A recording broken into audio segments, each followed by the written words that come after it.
बिस्मिल्लाहिर्रहमानिर्रहीम। अस्सलाम वालेकुम स्टूडेंट्स। आज के लेक्चर में हम डिस्कस करेंगे क्लास 9th का चैप्टर 4 का टॉपिक है conditions for the equilibrium.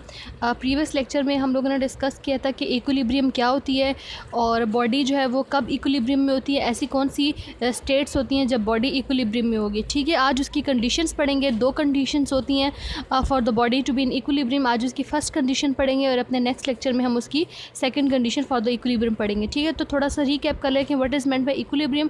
Equilibrium हमने पढ़ा था कि equilibrium a body is set to be equilibrium if net force if no net force acts on it. ठीक है, no net force acts on it का मतलब है कि नेट फोर्स ज़ीरो हो। नेट फोर्स ज़ीरो हो तो एक्सेलरेशन भी क्या होगा, ज़ीरो होगा। फिर हमने उसकी दो स्टेट पढ़ी थी कि body is set to be in equilibrium if it does not change its state of rest और the uniform motion in a straight line. तो अगर रेस्ट में होगा या फिर यूनिफॉर्म मोशन में होगा तो इन दोनों सिचुएशन में uniform motion in a straight line, इन दोनों सिचुएशन में अगर बॉडी रेस्ट में होगी या यूनिफॉर्म मोशन स्ट्रेट लाइन होगी तो बॉडी इक्विलिब्रियम में होगी। क्यों? क्योंकि इन दोनों सिचुएशन में कोई एक्सटर्नल फोर्स उसके ऊपर एक्ट नहीं करे जो उसकी स्टेट को चेंज करे। ठीक है, तो एक्सेलरेशन भी ज़ीरो है और नेट फोर्स भी क्या है, ज़ीरो है, तो बॉडी इक्विलिब्रियम में होगा। आज हम उसकी पढ़ेंगे कि कंडीशंस पढ़ेंगे कि कंडीशन इसकी इक्विलिब्रियम की क्या होती है।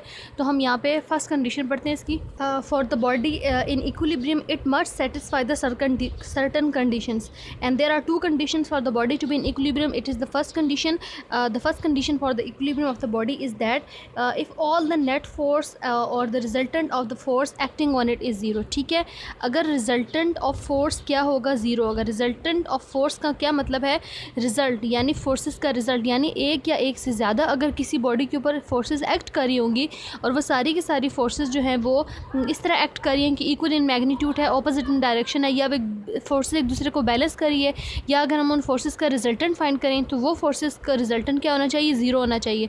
तो अगर रिजल्टेंट उसका ज़ीरो होगा तो एक्सेलरेशन भी ज़ीरो होगी, एक्सेलरेशन प्रोड्यूस नहीं होगी।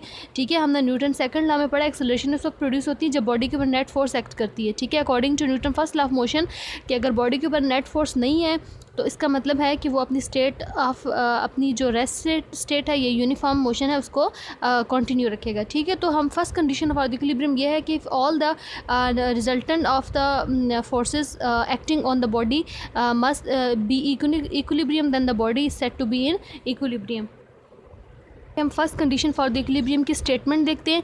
अ body is set to satisfy the first condition for the equilibrium if the resultant of all the forces acting on it is zero. This is the statement for the first condition for the equilibrium. अब यहाँ पे हम consider करते हैं कि let suppose करें कि आपके पास एक बॉडी है। ठीक है, कोई भी हमने यहाँ पे कोई भी बॉडी ले ली, ब्लॉक ले लिया।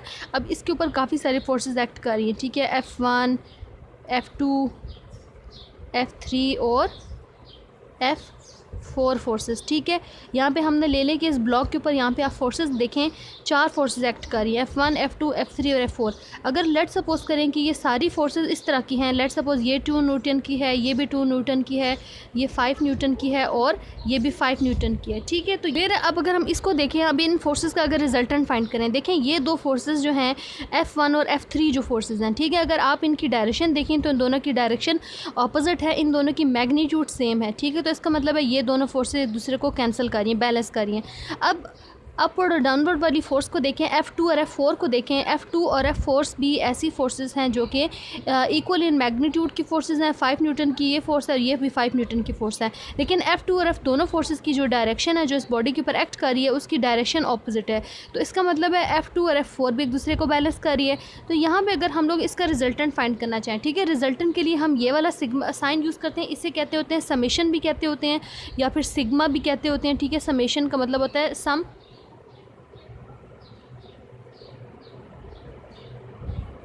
तो यहाँ पे अगर हम इन सब फोर्सेस का सम फाइंड करना चाह रहे हैं, ठीक है, तो हम इसको यूँ लिख सकते हैं।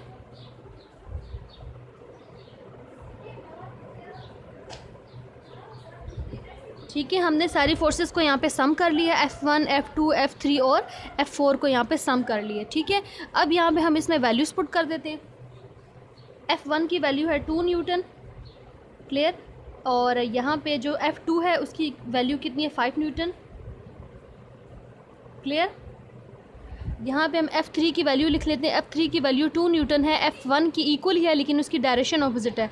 तो डायरेक्शन के लिए हम यहाँ पे प्लस और माइनस का साइन लगाते हैं, ठीक है। अगर हमने F1 को पॉजिटिव फोर्स कह दिए तो F3 जो है वो नेगेटिव फोर्स होगी, यानी इसकी डायरेक्शन F1 के ऑपोजिट है, तो हम यहाँ पे माइनस का साइन लगा देते हैं।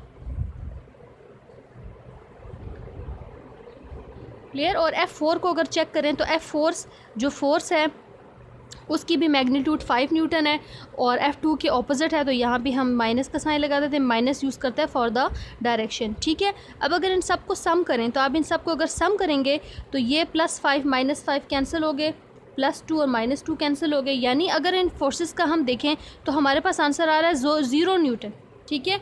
यानी 0 न्यूटन की फोर्स आ रही है, यानी समेशन अगर फाइंड करना चाह रहे हैं यानी सम ऑफ द फोर्स कितना है, 0 है। ये रिजल्टेंट इस बॉडी के ऊपर जो फोर्स एक्ट कर रही हैं, 4 फोर्सेस एक्ट कर रही थी लेकिन उन चारों का जो रिजल्टेंट है वो क्या हमारे पास 0 है, यानी समेशन ऑफ द फोर्स यहाँ पे अगर हम देखें तो उसकी वैल्यू 0 आ रही है। तो 0 अगर फोर्स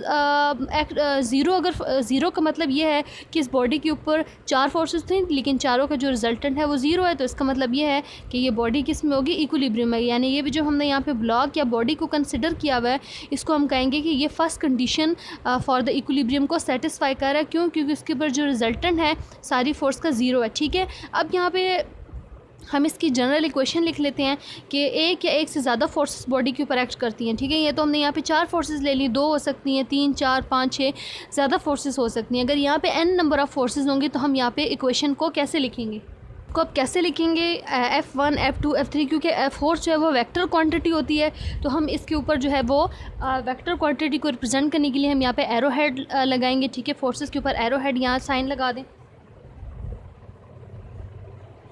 क्लियर है, ये 4 फोर्सेस एक्ट करें, यानी इन सब का जो सम है समेशन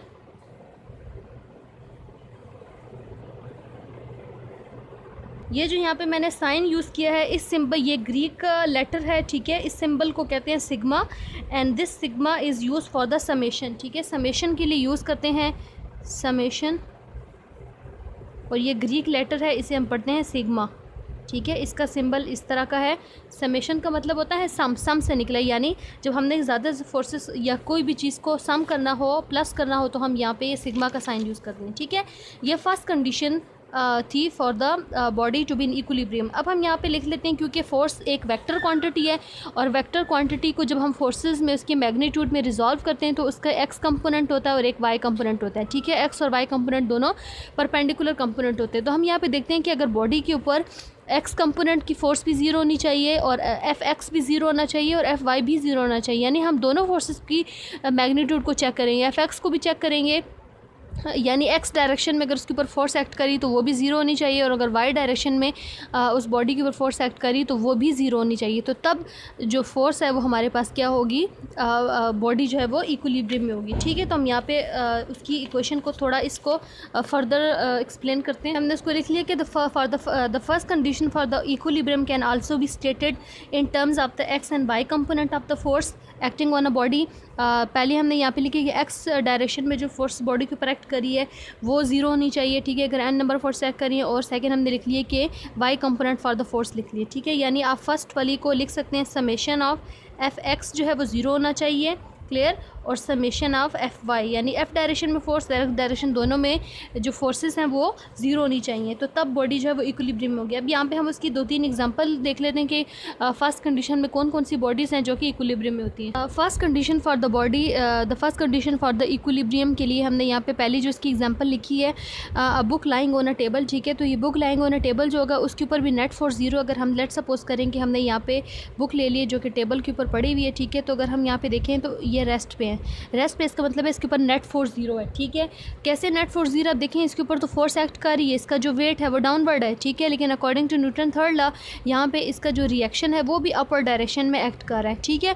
तो ये जो दोनों फोर्सेज हैं, अगर आप इन दोनों फोर्सेज को देखें तो ये वाई डायरेक्शन में एक्ट कर रही हैं, और वाई डायरेक्शन में जो फोर्स है उन दोनों की मैग्नीट्यूड सेम है, यानी एक्स डायरेक्शन में तो कोई फोर्स एक्ट ही नहीं कर रही, एफ एक्स तो ऑलरेडी 0 है। लेकिन अगर हम एफ वाई को चेक करें, एफ वाई वाई डायरेक्शन में जो फोर्स है अगर उनको चेक करें तो वो भी 0 है, क्योंकि रिएक्शनल फोर्स और वेट जो है वो एक दूसरे को बैलेंस कर रहे हैं, तो यहाँ पे हमारे पास जो बुक होगी वो रेस्ट में होगी, नेट फोर्स 0 होगा और ये बुक जो है वो इक्विलिब्रियम में होगी। ठीक है, दूसरी एग्जांपल हम अगर देखें कि picture hanging on a wall is also satisfy the first condition for the body to be in equilibrium. और आगे अगर हम देखें कि पैराट्रूपर है coming down with the terminal velocity. ठीक है, टर्मिनल वेलोसिटी को हम लोग कहते होते हैं कांस्टेंट वेलोसिटी। तो कांस्टेंट वेलोसिटी में अगर बॉडी है, जो पैराट्रूपर है जो कि इस तरह मूव कर रहा है, डाउनवर्ड मूव कर रहा है, ठीक है, तो उसकी जो पैराट्रूपर है उसकी जो वेलोसिटी है वो कांस्टेंट है। ठीक है, एक तो वो स्ट्रेट डायरेक्शन में मूव कर रहा है और दूसरा ये कि वो कांस्टेंट वेलोसिटी के साथ मूव कर रहा है। तो कांस्टेंट वेलोसिटी के केस में भी एक्सेलरेशन 0 होती है और एक्सेलरेशन जब 0 होता है नेट फोर्स भी क्या होगी, 0 होगी। ठीक है, तो यहाँ पे जो पैराट्रूपर है, picture hanging on the wall and book lying on a table, this satisfy the first condition for the body to be in equilibrium. अब अगले लेक्चर में हम पढ़ेंगे कि ज़रूरी नहीं है कि सिर्फ फोर्स ही 0 होगी तो बॉडी इक्विलिब्रियम में होगी। आगे हमने चेक करना है कि जो उसकी सेकंड कंडीशन है टॉर्क को भी हम देखेंगे कि रोटेशनल मोशनल भी प्रोड्यूस ना हो, यानी टॉर्क भी 0 होना चाहिए, तो तब बॉडी जो है वो इक्विलिब्रियम में होगी।